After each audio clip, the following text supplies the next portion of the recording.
Okay, I'm in mediation, but I'm all dressed up, so let's party. Okay, well, I'm in between breaks, so bear with me. I'm going to answer a question.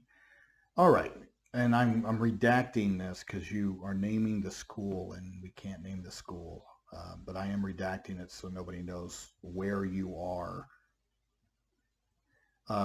Why? Because I answered a question where I was tagged online in a support group, and uh, I got a call from the attorney, not the same place, but I got a call from the attorney that represents that particular school, um, saying that he was given the whole thread in my response, and I'm like, I mean, what do you want me to say? Of course, I'm going to respond. I was tagged, and anytime I do this, I believe me, I fully understand that there's people within these groups that are monitoring. There's people on this page, quite frankly, that I know that they pass my videos on or some of my posts to other people around the state.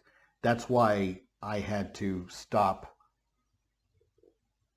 posting or approving your questions, um, like I did. God, I don't know.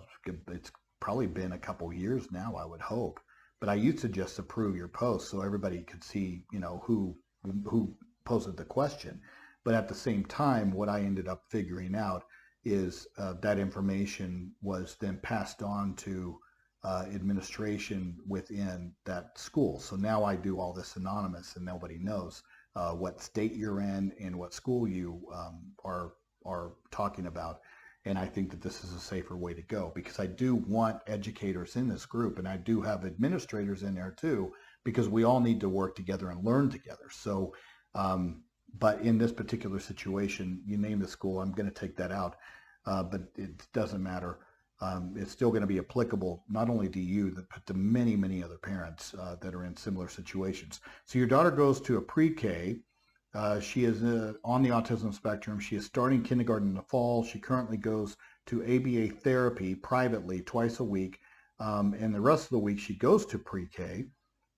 That's number one I'm going to address. I was told in a recent IEP meeting that your school district doesn't offer one-to-one ABA. And since they have an attendance policy, I can't take her out of school for private ABA. That's number two that I need to address. I can't believe they don't offer this essential therapy. Since she started going, we have seen tremendous improvement in her communication and social skills. I know another school offers this service. Could you please help? Okay, so number one that I needed to address is that she goes to ABA therapy privately twice a week and then the rest of the week to the pre-K.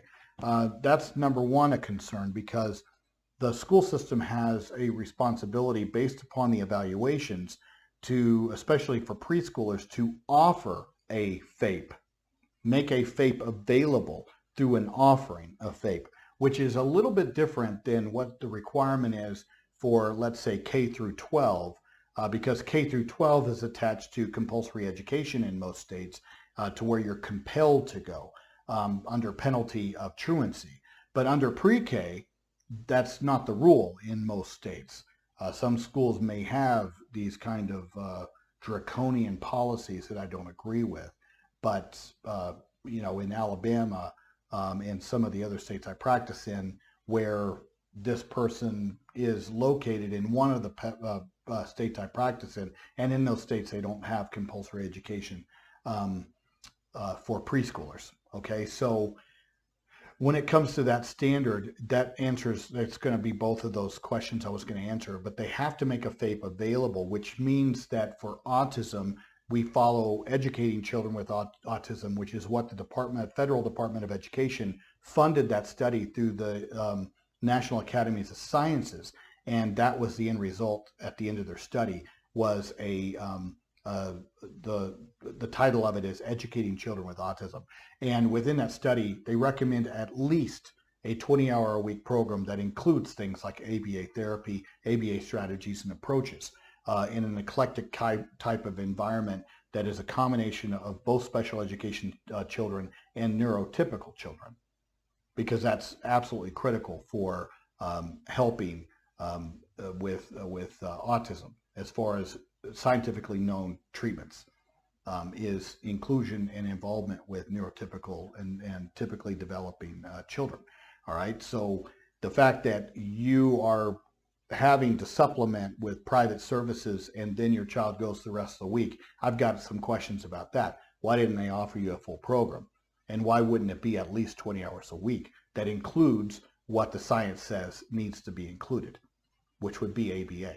All right, now that brings us to that second question, and I might have to move my glasses on again, that you were told, that the attendance policy, let's deal with that one. But once again, during preschool, there's no compulsory education. So therefore, they can't sit there and dictate how often you send your child. Now, when it comes to kindergarten, the rules in your state vary depending on age on that. I wouldn't press it. If your child's in kindergarten, then, you need to follow the attendance policies. But at the same time, I have many, many clients where the IEP team has determined and modified their daily schedule in order for the parent to check their child out early in order for them to receive private therapy services. ABA being some of those. But at the same time, that's not up to me. I think the schools should and can provide these services, but at the same time, there's a lot of parents that are like, no, my insurance pays for it, and I would prefer to continue down the road of the services and just have the school supplement with ABA type of strategies and therapies while your child's within the school environment, if that's the thing that works in light of their circumstances. So with that being said, that's an option, but it's an IEP team decision. So then you say, you were told in a recent IEP meeting that they don't offer one-to-one ABA. And schools should not be doing that. They shouldn't be telling parents that they don't do things, because there's not a hell of a lot within the IDEA that prohibits or hamstrings schools from being able to provide under the IDEA. All right. So let's say under the law, if you were to look under the section of related services, there is a long, exhaustive list, but then within that list it says, but not limited to. But not limited to. I have some clients that get equine therapy, and the school pays for that. So don't sit there and tell me that they can't provide things. Well, I'm not telling you that you don't. I'm telling you that schools shouldn't be saying that. Especially if you do the analysis of, in light of the child's circumstances, what is the child's disability and what is the peer-reviewed scientific approach with regards to how they learn, what is appropriate for them. And for your child, if they're on the autism spectrum and they're moderately impacted, it doesn't really matter on the spectrum, but especially at that age group, then that would be the scientifically recommended approach. If it's done correctly and ethically, then it's very beneficial. It was very beneficial for my child. She's outgrown those things because she's improved and she's progressed past the need for that aspect of ABA. She's graduated to more non-intrusive type of interventions that are not therapist-driven or therapist-directed, but she absolutely needed that when she was 3, 4, 5, 7, 8, and then she got to a point to where it's more reciprocal interactions and teachings, which is, I don't know how better to say it than, one of the as far as scaled, we were working toward that. All right. So, but yes, they can provide it. They should provide it. And if they go, well, in a one-to-one setting, well, what they're all afraid of is that scary false notion of a LOVA style 40-hour-a-week program, and that's just not appropriate within a school environment. And that isn't something that the schools necessarily are required to provide. All right. Now, what would be reasonable within a school setting? I'd say 10 hours a week. That's not out of the norm, depending on in light of the child's circumstances. What is it that the child would benefit from, especially if taken into consideration that analysis of what is in light of the child's circumstances, and the only way that they really learn is through that rote repetitious style of learning, and they have those communication deficits, then guys, that's the only way that the child really is going to benefit from a special education program. Otherwise, they're just occupying space and exacerbating behaviors, self-injurious or against other people, because they lack the ability to communicate, and the school staff has no idea what they're doing, which means that at that point you have a lot of unstructured time, and then at the other time you have a frustrated staff that is forcing the child to engage in activities without the prerequisite understanding of the strategies and therapeutic approaches to make progress with the child. And what do you know? That circles us back to, in light of the child's circumstances, that circles us back to, the introduction of ABA. Schools can do it. Now, how do they do it? Well, obviously, I believe that they need a board-certified behavior analyst, a good ethical one that will make your child the client instead of the school. I don't believe in school consultative models for kids that, in light of their circumstances, require more of a competency-based approach instead of a broad brush type of strategy. Okay, there's a difference, and we can't sit there and look at behavior and the use of a behavior analyst as some kind of this broad brush slap paint on that just doesn't work like that. Every child is different. Every child in the autism spectrum is different. So therefore, the analysis of what they might need in order to receive a FAPE is going to vary wildly. And so a lot of these schools will sit there and say, well, we hired a behavior analyst. Well, they won't let them be a behavior analyst, though. They will let them broad brush things. But with kids that are, let's say, moderately to severely impacted, that are self-injurious in their behavior or aggressive in their behavior, I'm sorry, but broad brushing isn't going to get it done. And that's where competency-based training, using a competency checklist, where you have paraprofessionals and special ed teachers trained to that level of understanding, trained to a level equivalent to what would be required for a registered behavior tech, then at that point, there's your ABA therapy providers that are providing your child ABA under the supervision and direction of a behavior analyst. That is what that alternate school system has committed to do for their families. And if you invest in your staff and you train them that way, then guys, where is the expense?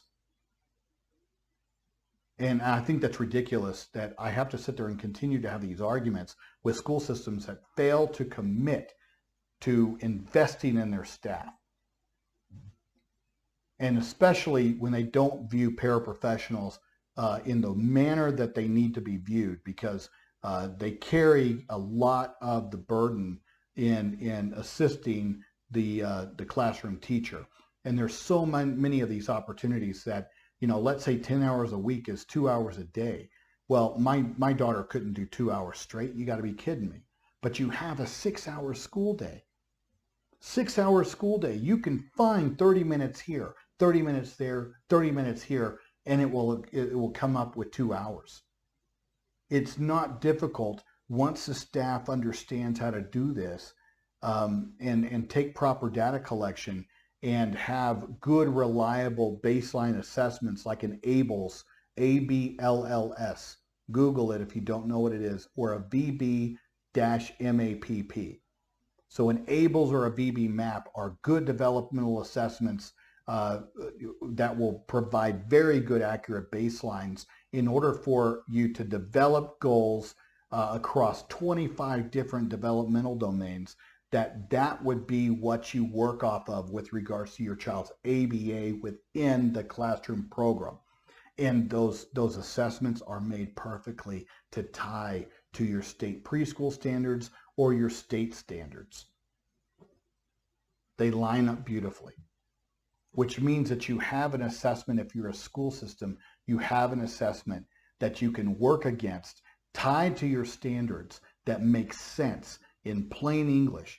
And then as the child's progressing with the repetitious learning and mastering these skills and moving up on the grid point on the ABLES or the BB map, then at that point you have a legally defensible ABA or a legally defensible IEP program, because you can definitively show progress by showing that the child is working against this developmental assessment and making tangible progress that is verifiable, and something that the parent sits there and goes, well, my kid's making this progress. How has that happened? It's amazing.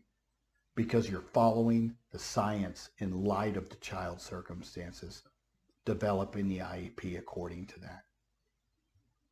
Investing in your staff with the training and doing it the right way through competency-based training, using a competency checklist. They can do it. They should do it. They are doing it in many, many school systems within Alabama. My daughter received it from the time she was 3 years old, guys. And she received it in a county, and I'm going to go ahead and shout out to them. And we started out in St. Clair County in Alabama. St. Clair County. It's outside of Birmingham. It isn't a rich county, guys. I mean, it is country, which is where I feel comfortable living, is out in the country. I'm just not a city guy. And I tell you, excellent staff, excellent people. And they always, always, always did good by my daughter in learning these techniques and implementing this program at school to where we didn't have to supplement. We didn't go outside of the public school system to provide my daughter with extra, because she got everything within her IEP.